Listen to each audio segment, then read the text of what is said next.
Hello et bienvenue les amis, salut, c'est Sébastien sur Actualia, en YouTube et www.actualia.fr. Alors comme d'habitude, je parle du nez, c'est parce que je suis enrhumé et en plus ça rime tout ça à cause de la clim. Bon, allez, on va débuter. Écoutez les amis, je suis tombé sur un article que j'ai trouvé intéressant. C'est un gars qui vous dit pourquoi, qui vous explique pourquoi, eh bien, Linux est encore très peu utilisé. Voilà, alors je voulais vous le faire partager parce que j'ai trouvé ça intéressant et je me suis dit, ben, je vais en faire partager les amis sur Actualia. Actualia, la chaîne Tech d'info multimédia. Alors, le monsieur nous dit qu'il utilise Linux depuis 1997. Et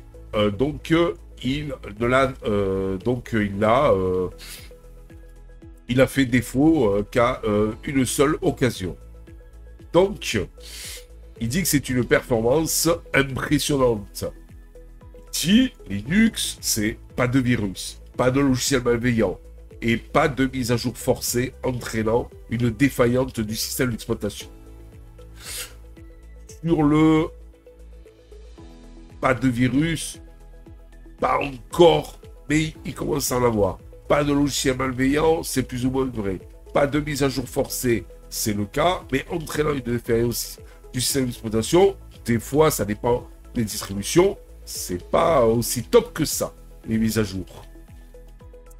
Alors, il dit que ces premières années, ça n'a pas été cependant vraiment facile. Il était sur Caldera Open Linux 1.0 et sur Red Hat Linux 5.2, qui n'étaient pas vraiment conviviaux. Mais aujourd'hui n'est pas hier, nous dit-il. Le Linux d'aujourd'hui n'est pas celui d'hier. Aujourd'hui, cette plateforme est facile à utiliser. Il n'est plus nécessaire d'utiliser la ligne de commande. Plus nécessaire, entre guillemets, je dirais, beaucoup moins nécessaire d'utiliser la ligne de commande, car petit à petit, eh bien, les gens qui développaient les DE, vous voyez par là, les environnements de bureau, ont compris que le GUI, vous voyez par là, les interfaces graphiques, eh bien, donc, en fait, devait prendre de l'importance, et car c'était beaucoup plus convivial, et ça mènerait beaucoup plus de monde chez notre ami Linux.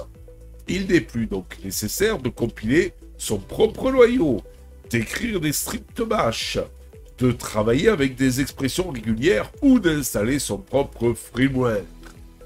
Linux fait tout ça pour vous maintenant avec des distributions clés en main.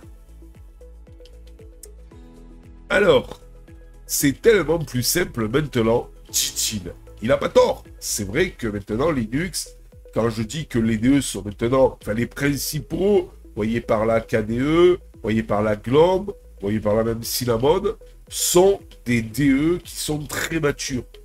Il y a à peu près tout ce qu'on veut dessus. Donc il n'y a pas de quoi se prendre la tête. Dans ces conditions, pourquoi n'y a-t-il pas plus de gens qui utilisent Linux sur leur ordinateur de bureau? Donc je me suis dit, pour vous donner une idée des chiffres l'année dernière, Linux a dépassé macOS en tant que deuxième système d'exploitation le plus utilisé pour les jeux. Si l'on ajoute à cela le fait que Linux atteint 4% des parts de marché dans le monde en mars 2024, il n'y a pas vraiment de quoi s'extasier. Et il n'a pas tort. Alors, moi je vous ai dit plusieurs de mes théories sur le fait que pourquoi ça décollait pas, trop de distributions Linux, une jungle pas possible, encore des gens ancrés dans le vieux monde Linux qui essaie encore d'imposer leurs idées et tout, etc. Bon, bref, il y a tout un tas de trucs. Le fait qu'il soit pas très ouvert au marché du propriétaire côté logiciel, etc., etc. Donc, ce monsieur, sa théorie sur le peu d'enthousiasme à propos de Linux. Il dit au cours des dernières années, il a élaboré une théorie. Certes, Linux est gratuit, remarquablement stable, sûr et facile à utiliser. De plus, la majorité des cas d'utilisation du bureau sont aujourd'hui centrés sur le navigateur web. Alors, qu'est-ce que je voulais dire? Je ne sais pas. Voilà. Alors, rien que pour cela, l'idée que le manque d'application est le problème qui empêche tant de personnes d'utiliser Linux peut être balayé d'un revers de la main. C'est vrai que de plus en plus, il y a des applications web qui vous permettent donc d'accéder à certains logiciels que vous n'aviez pas avant. Mais des fois, moi j'en propose des applications web vous expliquant, voilà, pour faire ça, ça n'existe pas sur Linux, ou c'est trop compliqué à faire avec des logiciels et tout. Ben voilà, moi je vous propose un logiciel clé en main et tout. Et certains commencent à me dire, ouais, mais tu sais pas quand t'envoies sur le serveur où ça va, nanana, nanana. Alors le problème, c'est vrai qu'il y a beaucoup de parano sur Linux. D'un côté, être un petit peu parano, il faut l'être, parce que bon, faut faire attention à nos données et tout ça, mais trop l'être, eh bien, on se ferme au monde. C'est comme si vous étiez dans votre maison et que vous ne vouliez pas sortir parce que vous pouvez avoir un accident, vous pouvez vous faire écraser, vous pouvez faire tuer, vous pouvez donc, on ne sait jamais, eh bien, tomber de trucs, vous pouvez, voilà. Alors, vous analysez tout ce qui peut vous arriver et vous ne sortez pas de chez vous. Ben là, c'est un peu la même chose. Donc, quel est donc le problème? Communauté des logiciels libres, bouchez vos oreilles et vos yeux, dit-il. Le problème, dit-il, c'est l'absence d'une version représentative de Linux. Il dit, écoutez-moi bien, lorsque quelqu'un vient me voir pour me demander comment se lancer dans Linux, il ne veut pas entendre une liste de distributions parmi lesquelles choisir. Je ne veux pas avoir à dire quelque chose comme vous pouvez essayer Ubuntu, Linux Mint, Elementary OS, Zorin OS ou Ubuntu, Ubuntu. Même si c'est vrai, cela peut être accablant pour quelqu'un qui n'a jamais vu le système d'exploitation en action. Et ça, c'est vrai. Souvent, je le dis, il faudrait uniformiser tout ça. Mais je me fais à chaque fois tuer. Parce que, ouais, Linux, c'est ça, justement, ça part dans tous les sens, c'est tout, c'est génial, chacun a un Linux pour lui et tout. Mais le problème, vous n'avez pas spécialement la Linux vitrine. Alors, on parle souvent d'Ubuntu, mais moi, personnellement, Ubuntu, vu dans le virage qu'il a pris, c'est plus trop ma tasse de thé. Je lui préfère largement une Linux Mint, si je devais débuter, ou voir après, quand vous avez un peu plus de bouteilles, une Fedora. Voilà, tout simplement. Mais vous voyez, tout ce choix, trop de choix, tue le choix. Voilà, tout simplement. Et tue le fait, en fait, pas tue, mais déroute. Voilà. Une personne débutante qui, elle, voudrait bien débuter sur Linux. Mais quand elle voit le bordel pas possible, elle se dit, non, bon, allez, je vais retourner soit sur macOS ou soit sur Windows. Et c'est tout. C'est tout aussi simple que ça. Et, dit-il encore, s'il existait une distribution Linux officielle, malheureusement, cette diversité d'opinions n'aide pas la cause. Il y a une dizaine d'années, ce même problème a conduit à une idée qui, selon moi, profitait grandement à Linux. Considérez ceci. Et s'il existait une distribution Linux officielle, pensez-y, si une distribution venait à la version officielle, plusieurs choses intéressantes pourraient se produire. Tout d'abord, il y aurait moins de confusion pour les nouveaux utilisateurs. Si quelqu'un veut essayer Linux, il se tournerait alors vers une version officielle de Linux. Cette version de Linux serait conviviale, stable, recevrait des mises à jour de niveau LTS et serait destinée, vous l'avez deviné, aux nouveaux utilisateurs. Et ça serait top. Moi, je dis unifier toutes les forces qui sont dépensées pour tout un tas de Linux, souvent même pour des personnes qui veulent parfois même réinventer la roue. Si on unifiait ça sur une seule distribution, Linux casserait tout. Parce qu'un gars, quand on lui dit, par exemple, un gars, il est sur Windows, il en a marre de Windows. Les trois alternatives qu'il a, c'est macOS, Linux ou Chrome OS. Chrome OS, il n'y en a pas 36 000. Il y en a deux, éventuellement.